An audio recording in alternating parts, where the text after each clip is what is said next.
ஓம்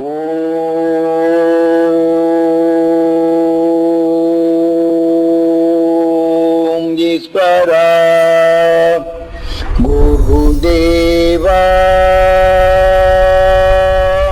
இன்று மனிதனான பின் பல தீமைகளை வென்றிடும் உணர்வுகள் மனித உடலுக்குள் விளைந்ததை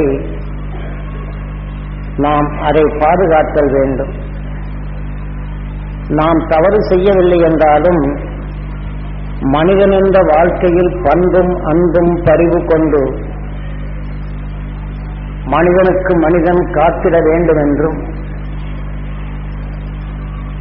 நாம் பலருடைய தீமைகளில் அவர்கள் சிரமப்படும் போது பண்பு கொண்ட மனிதன் நாம் அவர்களை அணுகி அவர்கள் படும் துயரத்தை கேட்டறிந்து அவருக்கு நாம் நன்மை செய்கின்றோம். இது மனிதனின் நற்குணங்களை காட்டுகின்றது. மனிதனான பின் பண்பும் பரிவும் கொண்டு நாம் பாசத்துடன் நாம் வாழ்ந்தாலும் பிறர்படும் துயரத்தை பிறர்படும் துயர செயல்களை செயல்படுத்துவோரை பார்ப்பதும், பிறரை துன்பப்படுத்தி மகிழ்ச்சியாக வாழ்ந்து கொண்டோர் இருப்பதை நாம் உற்று பார்க்கும்போது அதை நாம் நுகர்ந்து பிறருக்கு துன்பத்தை கொடுக்கிறான் என்ற உணர்வினை நாம் அறிந்தாலும் அந்த உணர்வுகள் நாம் நுகர்ந்து எந்த நல்ல குணத்துடன் நாம் இணைந்து அவர்கள் செய்யும் தவறுகளை உணர்கின்றோமோ அந்த நல்ல குணத்தில் அவர் செய்யும் தவறான உணர்வுகள் இதுக்குள் பட்ட பின் இப்ப நாம் கீழே விழுந்து விட்டால் மேலே எழுந்திருக்காது நம்மை ஒருவன் அழித்துக் கொண்டே இருப்பான் என்றால் நாம் எப்படி இருக்கும்? இதைப் போல நமக்குள் மனிதனாக உருவாக்கிய நல்ல குணங்களில் ஒரு மனிதன் வேதனைப்படுகிறான் என்று பண்புடன் அன்புடன் பரிவுடன் நாம் பார்ப்போம் என்றால் அதை நாம் இந்த 2 குணங்களுடன் நுகரப்படும் போது அவன் தீமை செய்து கொண்டிருக்கிறார் என்ற நிலை வந்தாலும் நாம் நல்ல அணுக்களில் பட்ட பின் இதன் உணர்வுகள் பலவீனம் அடைகின்றது. ஒருத்தனை கீழே போட்டு நாம் மேலே ஏறி உட்கார்ந்தால் எந்த துன்பமோ இதே போல மனிதனை உருவாக்கிய இந்த அணுக்கள் அது வேதனையுடன் துடிக்கத் தொடங்கிவிடும். இவ்வாறு நாம் வேதனையுடன் துடிக்கப்படும் போது எப்படி எழுந்திருக்க வேண்டும் என்று எண்ணினால் கீழே தள்ளும் நிலையில் தான் வரும்.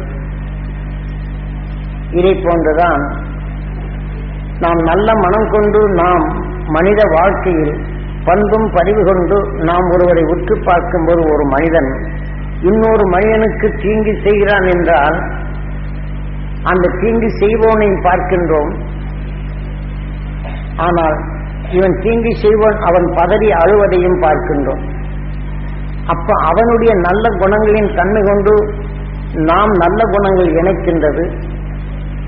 அதே சமயம் அந்த தீங்கு செய்வோன் உணர்வுகள் அவன் பதறுவதையும் இருவரும் கலந்து இந்த உணர்வுகள் வெளிப்படுவதை நாம் நுகர்ந்து அறியும் போது நாம் நல்ல குணங்களுடன் இணைந்து விடுகின்றது. அப்போது நாம் நல்ல குணங்கள் அடுத்து ஒரு தடம் செய்தாலும் நம்மை அறியாமலேயே என்ன உலகம், எந்த நன்மை செய்தாலும் இப்படி ஒரு உலகம் இருக்கிறதே என்ற அந்த உணர்வுகள் நல்லதை பேசாது தவறு செய்யும் உணர்வுகளிலே நம்மை பேச வைத்து விடுகின்றது. இப்போ இனிமையான ஒரு பாடல் இந்த விஞ்ஞான அறிவர் டேப் ரெக்கார்டை செய்துவிட்டால் அதில் எதிர்மறையான ஒரு ஒளிகள் பதிவாக்கிவிட்டால் நல்ல பாடலின் இடைமறித்து அந்த இனிமையை எப்படி மடக்கி விடுகின்றது. இதே போலதான் நாம் நுகரும் சந்தர்ப்பத்தில் நம் உயிர் ஜீவ அணுவாக மாற்றிக்கொண்டிருக்கும் இவ்வேளையில் தீமை செய்வோனையும் தீமை செய்ய அதொன்றில் சிக்குண்டவனும் 2 உணர்வும் நாம் நுகரப்படும் போது அவன் பதறுவதை இந்த உணர்வு வலுகொண்ட உணர்வு அணுவாக மாற்றுகின்றது. அதே சமயத்தில் நாம் நல்ல குணம் கொண்டு அது உற்று பார்க்கப்படும் போது அந்த நல்லவனுக்காக நாம் எண்ணங்கள் பெற்றாலும் இவன் பேசும் வேதனையில் அவன் வேதனைப்படும் உணர்வுகளே நம் நல்ல அணுக்களில் பதிந்து விடுகின்றது. நாம் தவறு செய்யவில்லை, நம் உடலுக்குள் இருக்கும் நல்ல குணங்களை நல்ல உணவுகளை உருவாக்கும் அந்த அணுக்கள் செயலழக்கத் தொடங்கி விடுகின்றது.